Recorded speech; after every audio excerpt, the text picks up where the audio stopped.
Congressman Andy Ogles is dropping by to give us an update on President Trump's big, beautiful bill being negotiated in the Congress. Jack Posobiec confronted Maryland Congressman Jamie Raskin. He joins me to relive the experience. And conflicts are escalating on the border between India and Pakistan. Are these nuclear powers headed for war? OAN's Daniel Baldwin will update us on today's cabinet meeting and so much more. It's all next on the Matt Gaetz Show. Let's do this. We're shaking up Washington, D.C. We're breaking the fever. You ever watch this guy on television? He's like a machine. He's great. Matt Gaetz. President Trump is championing a comprehensive legislative package dubbed the Big Beautiful Bill, aimed at extending his signature tax cuts, enhancing border security, and eliminating taxes on tips, overtime, and Social Security benefits.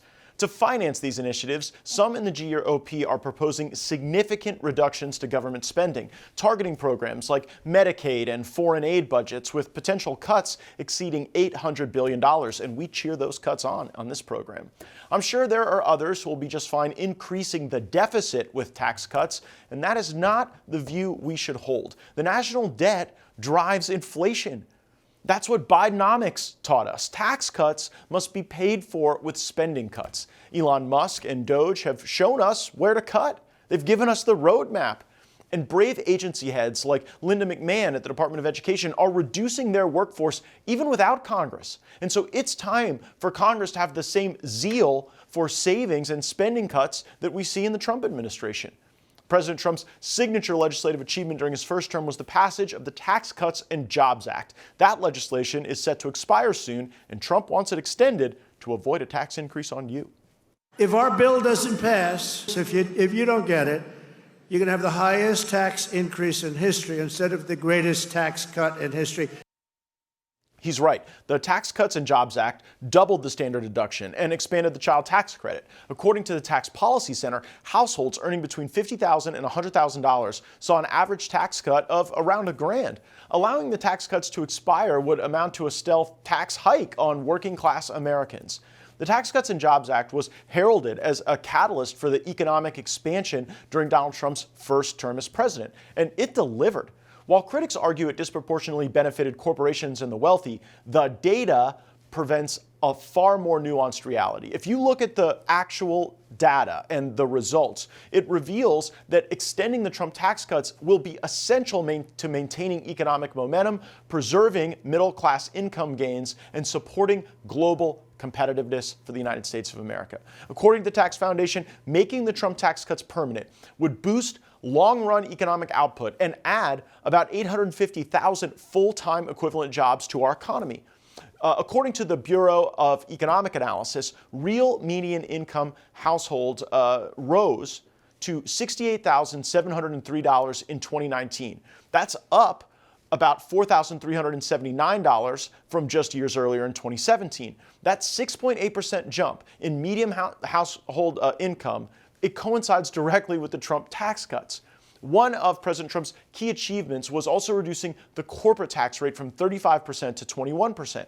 This reform brought capital back into our country from abroad. Prior to the Trump tax cuts, the U.S. had the highest corporate tax rate in the developed world. That placed American businesses at a structural disadvantage. Post-Trump's reforms, the U.S. rate of 21%, combined with full expensing provisions, sparked a wave of competitive realignment that benefited our nation.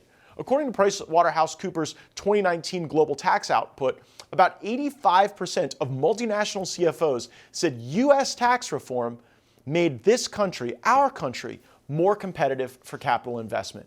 And so reverting to the rates before Trump's tax cuts would send the opposite signal, that the United States is hostile to business and growth and indifferent to supply chain reshoring.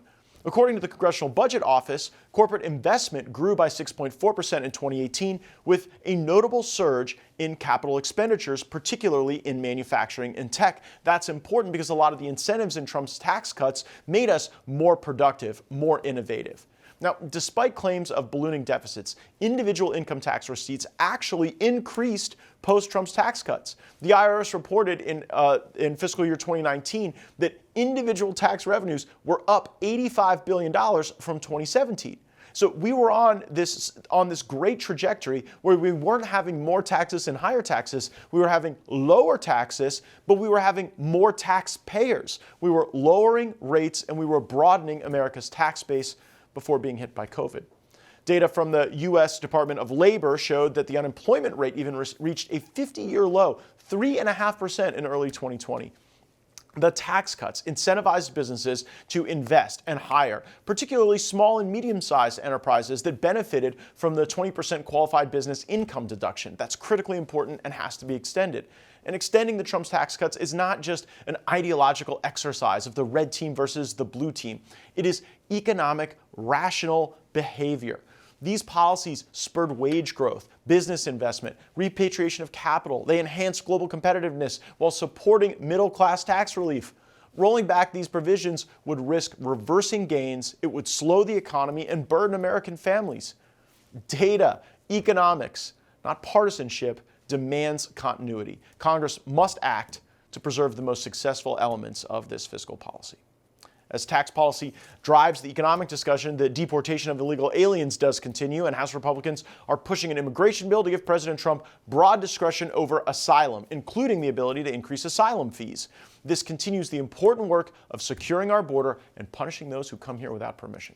Joining us now is Tennessee Congressman and member of the House Freedom Caucus, Andy Ogles. So, Andy, bring us into these negotiations around the reconciliation legislation. What issues are driving the most unity, and what are the issues that you and your colleagues are still working on?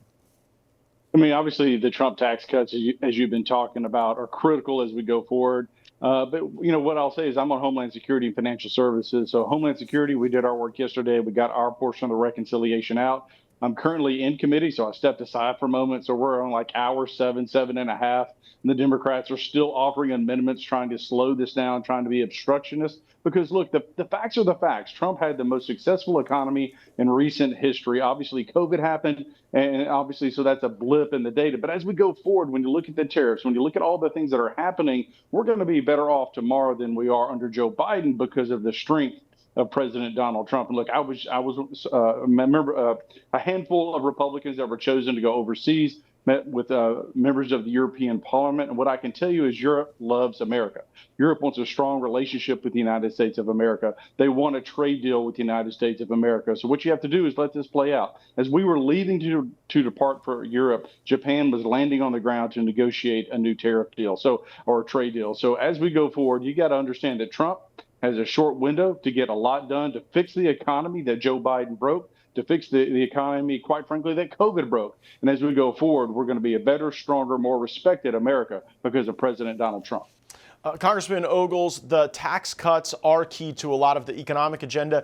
Are people in Congress now talking about just a date to extend them to, or making them permanent? You know, so we're working on making them permanent, and along the way, we're looking for other cuts in the budget. So right now, financial services, we're trying to cut, tons of money. We'll see what we ultimately come up with. But that being said, is we want it permanent because that'll send signals to the market, to investors, to corporations, to reshore and nearshore corporations, meaning they're bringing jobs, they're bringing manufacturing back to the United States, back to North America. And look, we saw it during COVID. Do you trust the supply chain from China? We saw during COVID the restriction of supply chains and what it did to our country and what it did to our shelves at the grocery store. We need to begin the process of decoupling from China. We need to recognize that they are our enemy. And this is what President Donald Trump is doing by invigorating our economy, by making these tax cuts permanent. And like you said, creating more taxpayers who are contributing to the economy as we continue to grow and be successful. So, Congressman, you're there right now in a markup with the Financial Services Committee. President Trump, in his speech last night in Michigan, seemed to be leaving the door open for Democrats to come onto these bills, to support them. Do you have any hope that in the House or in the Senate, some good-thinking Democrats might join with you and get this stuff to President Trump's desk?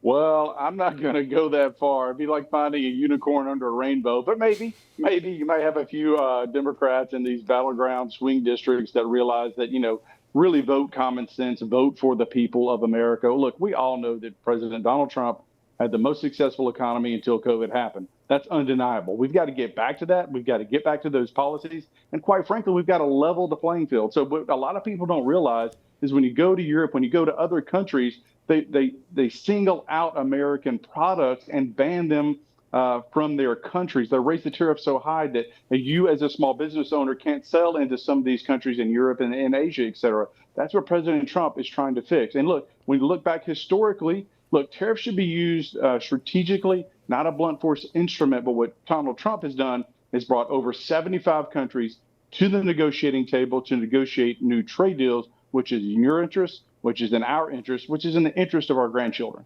So final question for you. Democrats seem to be really focused on re-importing MS-13 alleged gang member Kilmar Garcia to the United States. You're on Homeland Security. It's so strange to watch this happen. Are there good policies that are going to come out of the reconciliation bill on Homeland Security that will further deter these type of people from coming in the first place? Oh, sure. That was one of our priorities in Homeland Security, was securing the border, funding our agents down there, funding the installation and building of more fence. And like, they talk about the dad, right? They failed to mention that he was a gang member, that he was a MS-13 gang member, that he was a criminal. And so, again, you can't listen to the media. You have to read the facts. And what we're doing in Homeland and Financial Services and making our economy stronger. And with Homeland, we're making our borders secure. We've got over 15 million people here illegally. We've got to address that issue. It's the elephant in the room. But those individuals, if you came into this country illegally, you're a criminal. If I go to Germany and I'm there illegally, I'm a criminal. If I go to the United Arab Emirates illegally, I'm a criminal. They're going to deport me. And we have the right. This is our country. We get to decide who comes in. We also get to decide who has to leave. Congressman Andy Ogles, one of the very best fighting for you on Capitol Hill. Go ahead and get back to, I know how those long markups can go, and so I hope you've got some good caffeine to keep you going through the night, my friend. Lots of caffeine. God bless. Take care.